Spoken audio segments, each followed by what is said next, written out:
A metafísica de Lovecraft. Mesmo para seus conhecidos mais íntimos, Howard Phillips Lovecraft, 1890-1937, permanecia frustrantemente enigmático. Da pena deste genial escritor da Nova Inglaterra, surgiu uma coleção das obras de ficção macabra mais convincentes e absolutamente aterrorizantes dos tempos modernos. Seus contos eram singularmente embelezados com uma pseudo-documentação meticulosa e descrições detalhadas de personagens e cenários. Costuma-se dizer que, depois de ler Lovecraft, o leitor despreza os esforços da concorrência. Essa afirmação tem sido consistentemente difícil de refutar. Como era de se esperar, Lovecraft foi idolatrado e amplamente imitado por diversos escritores, cujas imaginações foram despertadas por seu célebre mito de Cthulhu, um termo comumente usado para se referir a uma série de histórias baseadas em um panteão sobrenatural, da invenção do próprio Lovecraft. Ele tinha a firme convicção de que referências às mitologias clássicas minariam a atmosfera de desorientação cíclica e espacial que buscava criar. Lovecraft criou seus próprios seres, cujas atividades pré-históricas na Terra desencadearam as forças da civilização e do gênio humanos, bem como os horrores de sua imaginação erudita. Enquanto Freud e Einstein se debatiam com suas respectivas disciplinas, no isolamento da especialização acadêmica, Lovecraft descrevia a influência surpreendente das leis físicas e geométricas sobre a psique. Embora talvez hesitasse em se intitular um mestre da especulação científica, ele não é menos merecedor desse título do que Asimov e Clarke. O que intrigou muitos dos admiradores de Lovecraft foi a atitude quase displicente do autor em relação à sua obra. Ele repetidamente se referia a ela como um mero meio de subsistência financeira.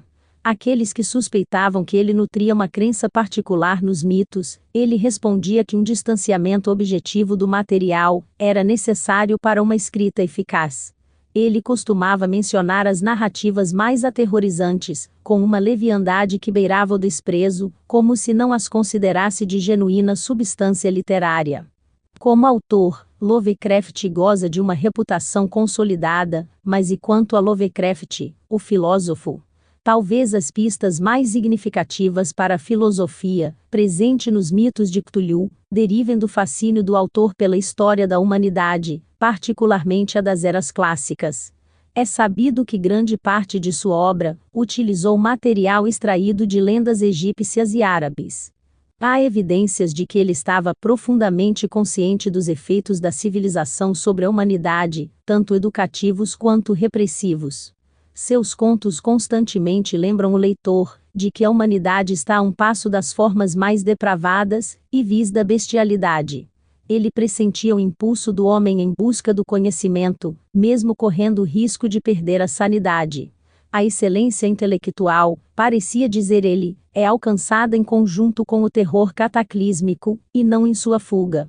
Esse tema da constante inter-relação entre as facetas construtivas e destrutivas da personalidade humana é a pedra angular das doutrinas do satanismo. O teísmo argumenta que a integridade do indivíduo pode ser aumentada pela rejeição do carnal e pela obediência à moralidade. Lovecraft registrou sua aversão ao dogma religioso convencional em A Chave de Prata, e considerava com desprezo semelhante àqueles que, rejeitando a religião, sucumbiam a um substituto controverso, ou seja, a noção popular de bruxaria. O conceito de adoração em si está notavelmente ausente do mito de Cthulhu. Nyarlathotep, Sub-Niggurath, Yog-Sothoth e Cthulhu são todos homenageados por meio de festivais bizarros, mas sua relação com seus seguidores é invariavelmente a de mestre para alunos. Compare a descrição de uma cerimônia Lovecraftiana com a de uma missa cristã ou um rito voodoo, e fica claro que o elemento de servilismo está definitivamente ausente na primeira. Lovecraft, como Satanás newtoniano, escolheu reinar no inferno, em vez de servir no céu. Suas criaturas nunca são estereótipos conclusivos do bem ou do mal. Elas oscilam constantemente entre a benevolência e a crueldade. Eles respeitam o conhecimento, pelo qual o protagonista de cada história abandona toda e qualquer prudência. Os críticos que consideram os antigos como elementais aristotélicos, ou como uma influência coletiva de malignidade, que o homem deve destruir para prevalecer, sugerem uma disposição filisteia. Lovecraft, se tolerava tais análises, dificilmente se impressionaria com elas. Supondo que Lovecraft fosse um defensor da moralidade satânica, qual teria sido o conteúdo das observâncias rituais em Innsmouth, Ruye ou Leng? Em sua obra, ele se limita a uma ou outra frase sensacionalista, de algum rito sem nome, ou orgia indizível, celebrada por aparições grotescas, em meio a cavernas sulfurosas de fungos fluorescentes em decomposição, ou contra monólitos titânicos de aspecto perturbador. Talvez ele pensasse que a sutileza seria mais eficaz para libertar a imaginação de seus leitores, mas é evidente que ele foi influenciado por fontes muito reais. Se suas fontes de inspiração foram reconhecidas e admitidas conscientemente, ou se tratava de uma notável absorção psíquica, só podemos especular. Não há dúvida de que Lovecraft tinha conhecimento de ritos, não exatamente sem nome, já que as alusões em suas histórias são frequentemente idênticas a procedimentos e nomenclaturas cerimoniais reais, especialmente aqueles praticados e desenvolvidos na virada do século passado. Os Innsmouths e Arcans de Lovecraft têm seus equivalentes em vilarejos litorâneos e áreas costeiras desoladas em todo o mundo, e basta usar os sentidos para identificá-los. O bairro de Land's End, em São Francisco, Mendocino, na costa norte da Califórnia, dos Hamptons a Montauk, em Nova York, entre Folkestone e Dover, no Canal da Mancha, a costa da Cornualha a oeste de Innsmouth, e inúmeros pontos ao longo da costa da Bretanha, na França. A lista é interminável. Onde quer que homens tenham se encontrado no fim do mundo, contemplando a transição do mar para a terra, com medo e anseio misturados em seus corações, existe o fascínio de Cthulhu. Qualquer plataforma de perfuração de petróleo em alto mar, ou torre do Texas, é um altar em potencial para a prole do abismo aquoso. Lovecraft parece ter correlacionado os monstros das telas de uma centena de Pickmans, os grandes pintores simbolistas da década de 1890, em um cenário do século XX. Suas fantasias podem muito bem ter sido uma projeção consciente da ideia expressa de forma tão eloquente por Charles Lamb, em seu livro Bruxas e Outros Medos Noturnos. Górgonas, hidras e quimeras podem se reproduzir no cérebro da superstição, mas elas já existiam antes. São transcrições, tipos, os arquétipos estão em nós, e são eternos. Não se pode deixar de especular sobre uma realidade sugerida pela fantasia, a possibilidade de que os antigos sejam os espectros de uma futura mentalidade humana. É como resultado dessa especulação que a cerimônia dos 9 ângulos e o chamado Cthulhu são apresentados. Um enfatiza o potencial, o outro reflete a penumbra de um passado quase esquecido. Quanto à fonética, não possuem um nome linguístico próprio. A tradução é tão precisa quanto os métodos contemporâneos permitem. Cerimônia dos 9 ângulos. Esta cerimônia deve ser realizada em uma câmara fechada, sem quaisquer superfícies curvas. Não deve haver chamas abertas na câmara, exceto por um único braseiro, ou recipiente com chama. A iluminação geral é fornecida por meio de luz estelar ou lunar, controlada, ou por meio de dispositivos ultravioleta ocultos. Acima e atrás da plataforma do altar, deve aparecer o contorno de um trapezoide irregular. O celebrante e os participantes usam máscaras ou adereços de cabeça para disfarçar ou distorcer as verdadeiras feições. Todos os participantes se reúnem em uma formação semihexagonal, de frente para o grande emblema trapezoidal. O celebrante fica de pé diante do altar, de frente para os participantes. Ele levanta a mão esquerda, no sinal dos chifres. Celebrante. Prestemos homenagem a Zatote, sem cujo riso, este mundo não existiria. Os participantes respondem ao gesto. Participantes. Honra a Zatote, sem cujo riso, este mundo não existiria. Celebrante. A Zatote, grande centro do cosmos, que tuas flautas cantem para nós, acalmando-nos contra os terrores do teu domínio. Tua alegria sustenta nossos medos, e nos regozijamos no mundo dos horrores, em teu nome. Participantes. Honras a Tote, sem cujo riso, este mundo não existiria. O celebrante abaixa a mão, e, em seguida, faz o sinal dos chifres com a mão direita. Todos os participantes repetem o gesto. Celebrante. Prestemos homenagem a Yog Sothoth, sem cujo sinal, nós mesmos não existiríamos. Participantes. Honra Yog Sothoth, sem cujo sinal, nós mesmos não existiríamos. Celebrante. Yog Sothoth, mestre das dimensões, por tua vontade, somos lançados ao mundo dos horrores. Sem rosto, guia-nos através da noite da tua criação, para que possamos contemplar o vínculo dos ângulos, e a promessa da tua vontade. Participantes. Honra Yog Sothoth, sem cujo sinal, nós mesmos não existiríamos. O celebrante levanta ambos os braços para longe de si, num ângulo agudo. Os participantes fazem o mesmo. Celebrante. Os demônios são, os demônios eram, e os demônios serão novamente. Eles vieram, e nós estamos aqui. Eles dormem, e nós os vigiamos. Eles dormirão, e nós morreremos, mas retornaremos através deles. Somos os seus sonhos, e eles despertarão. Salve os sonhos ancestrais. Participantes. Salve os sonhos ancestrais. O celebrante agora se vira para ficar de frente para o altar. Celebrante. Invoco agora aquele que nunca dorme, o arauto negro, Nyarlathotep, que assegura o vínculo entre os vivos e os mortos. Participantes. Salve, Nyarlathotep. Celebrante. Ó ser das trevas, que cavalgas os ventos do abismo, e clamas na noite entre os vivos e os mortos, envia-nos o ancião do mundo dos horrores, cuja palavra honramos até o fim do sono eterno. Salve, Nyarlathotep. Participantes. Salve, Nyarlathotep. Celebrante.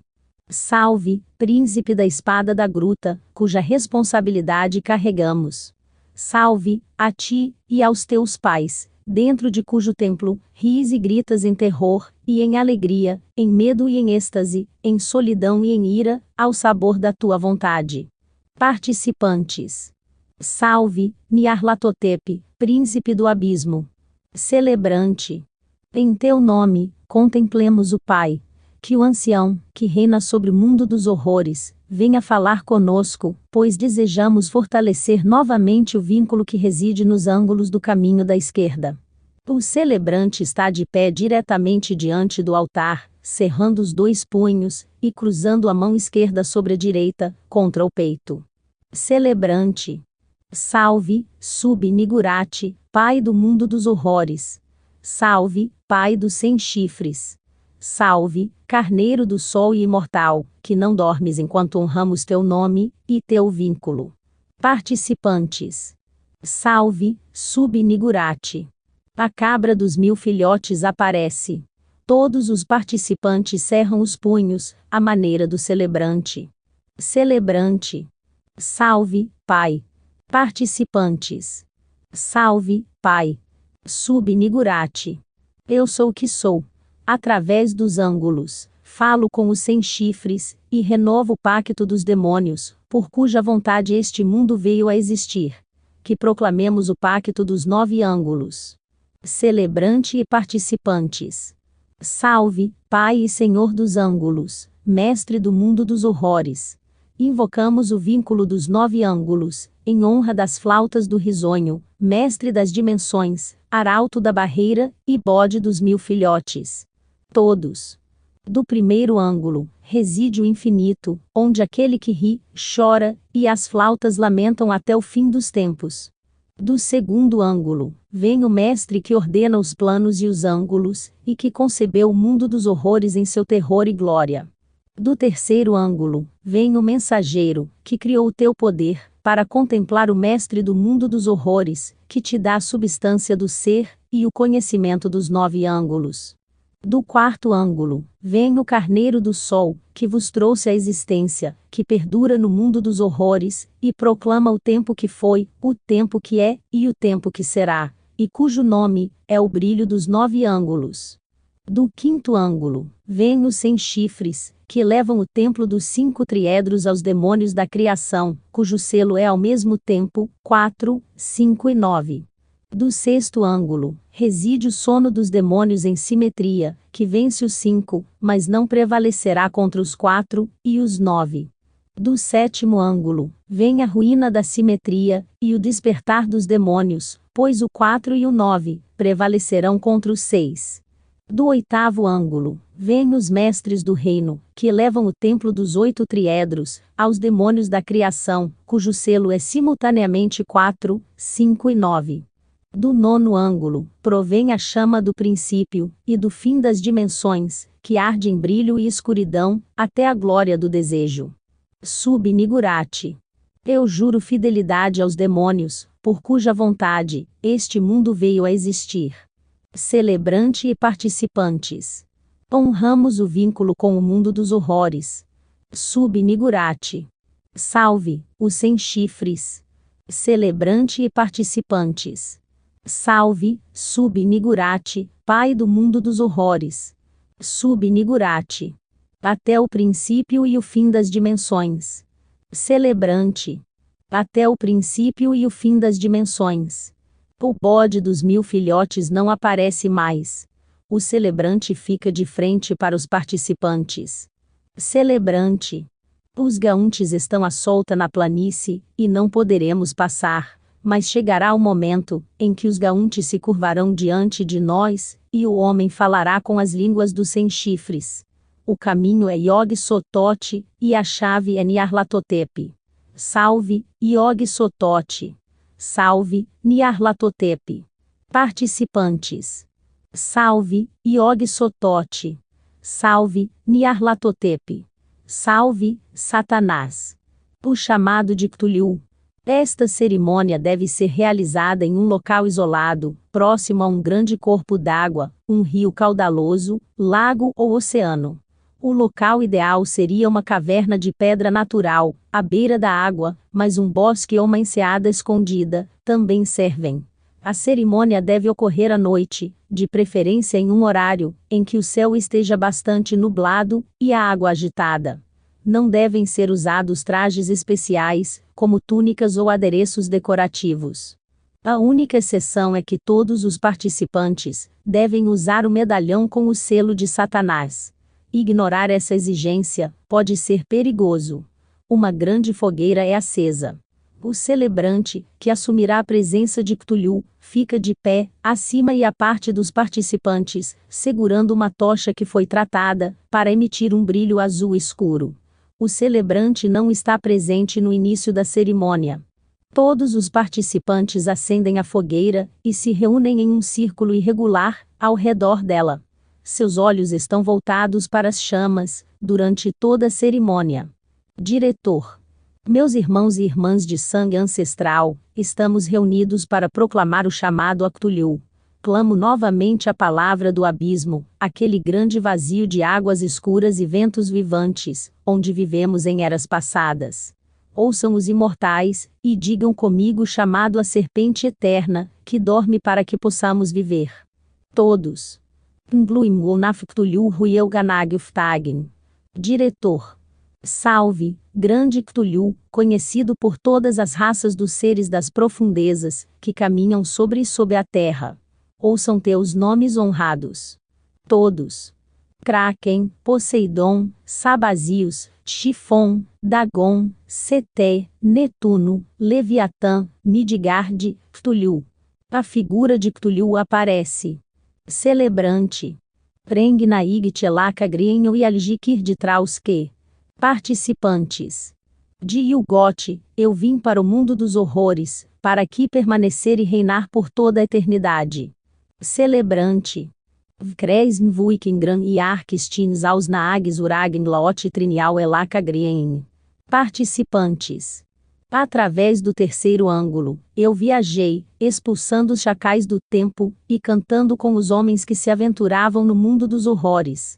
Celebrante. Ialiel Crustiuragstring Nauragini. Rincão Nakaigna Naftages. Participantes. Caminhei sobre a terra, e ensinei os homens a rir, e a brincar, a matar e a gritar. E por eles não morri, mas por mim mesmo morri, e agora durmo. Celebrante. Urags Zax e Elena Agna Ags Uguiz Jaggan Kivivukivquar. Participantes. As flautas do risonho, ecoam pelos abismos do abismo, e a escuridão ferve com a perdição dos 5 ângulos no sexto. Celebrante. Pitrin Nag Oragnot Vruyen Naftagugá Criusa Anivikin. Participantes. Dancei e matei, e ri com os homens, e enruiei, morri, para dormir os sonhos do mestre, dos planos, e dos ângulos. Celebrante. Mkag Oragnzi Disngak Disngauskfungnakel Zatikauhingkanftaginga. Participantes. Escutem-me, pois eu anuncio o fim do Deus da morte, e do Deus do morrer, e falo das leis da vida, para que vocês possam rejeitar a maldição da morte, sem dormir. Celebrante. Kainkir Mnu. Ngankaftaginikar Ngal. Vnaguizai Vnaguiznakilt. Participantes. Os antigos eram, os antigos são, e os antigos voltarão a ser. Estou morto, mas durmo e portanto, não estou morto. Das profundezas das águas eu venho, e das profundezas também vieram os abismos. Celebrante. Viszel Kraftagin Baldisngagagin Ftagizati. Viguis Kfungin Kilta Vel Kiltiktuliu Kfungini. Participantes. Por eras, também vocês dormiram, durante o reinado do Deus da morte, e agora despertaram para a vida. Do mar eu invoco as profundezas, e da terra, as profundezas invocam Cthulhu. Celebrante. Nkis Kanaags Prugniaka in Aslinkv Naags Xenfix Eturgeu Neukfungninkv Ngayutikai. Participantes. Não te esqueças, nem do abismo da origem, nem dos antigos que te trouxeram a chama do abismo, nem do carneiro do sol, nem da serpente eterna, que te ergueu na terra, e te entregou a chama do mensageiro. Celebrante. Sai agora do mar. O celebrante atira a tocha na fogueira. Ele retira-se para a escuridão. Celebrante. Os ângulos do abismo aquoso não existem mais, mas outros ângulos estão disponíveis, para os seres das profundezas comandarem. Participantes. Pelo selo dos 9, e pelo trapezoide reluzente, que ninguém ouse provocar tua ira, pois somos conhecidos pelos antigos. Salve, Cthulhu.